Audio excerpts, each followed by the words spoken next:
this is special, this is different. And people that are playing in these tournaments deserve to have this special experience.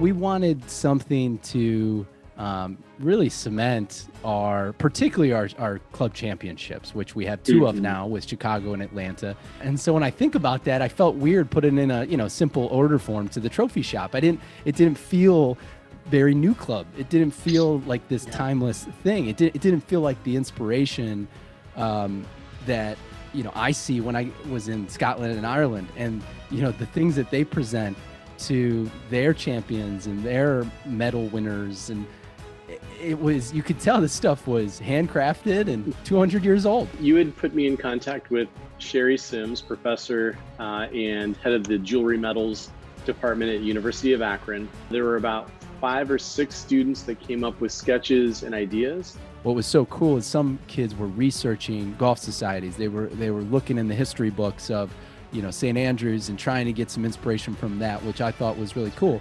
There were other students you could clearly see they probably did not have an affiliation with golf, but we actually took some of those concepts from non-golfers because we just loved it, and it was a beautiful concept that we had to mesh with all these other ideas that started to come in. So Sherry and I got together and put some more finalized sketches together and really locked down on this idea of the bee, which is a core part of the New Club logo. We started thinking about the hive and the idea that New Club is this hive of people all working together in this sport, coming from different places and different activities, different parts of the country, different professions, but pulling together into this network. Now, while all of that was happening, we pulled on board artist Stephen Ternero. I thought, wow, what if even the ribbon that this medal was hanging on was a handmade object that was precious in and of itself? Because how sad to make this beautiful medal and then just strap on some nylon ribbon, right?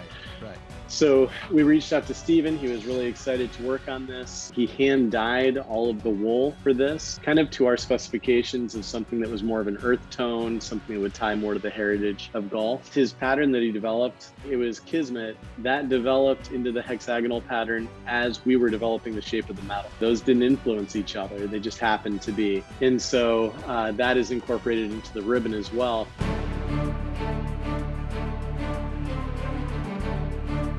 Many may know before the Claret Jug, the first, event in golf was the Open Championship, and the winner got a belt. And so belts in the UK and for golf societies that inspired New Club, they have belts for their championships, their highest competitive honor, we'll call it. The belt was another, that actually took a lot more imagination on my part to try to wrap my head around, because you're right, I had no experience seeing belts as a part of the golf lineage. And seeing the original that you shared with me as the kind of prototype example, it had this weight of authority in this wide leathered, hands forged metal object, this belt buckle that wasn't like a rodeo belt buckle. It was so decorative and beautiful. Sherry connected us with a recent master's graduate, Maria Camera Smith. She settled on the hammer and repoussé process, which is the method of taking a fairly thin sheet of copper and a series of hammers and taps and either pushing into the metal or pushing out from the metal, the surface of the metal. So concave or convex. It's all very low relief, but because some of the metal is being pushed back and some's being pushed forward, you get the illusion of a greater sense of depth. I was having such a hard time sourcing a leather person. I found this place in Cleveland called S&P Leather. We were able to develop an idea of what the leather should be, but it's this beautiful, dark, rich brown leather that has a soft finish on it, so it leaves markings very easily, which will add to that age and weather over time, which I think is going to make the thing look so much more valuable and beautiful.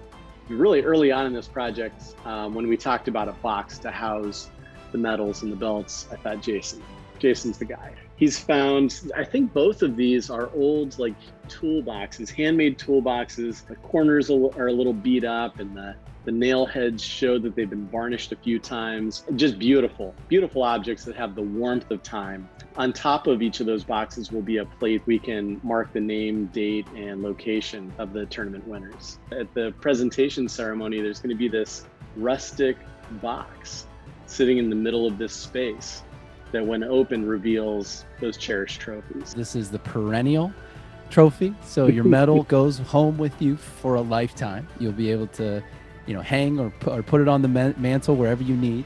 But the belt is a perennial, which means you hand it back in at the start of the next season. It is that, the Stanley Cup, the Claret, all these things that come back. And I think that's what we loved about the durability. Obviously, this thing had to withstand a beating if it so happened.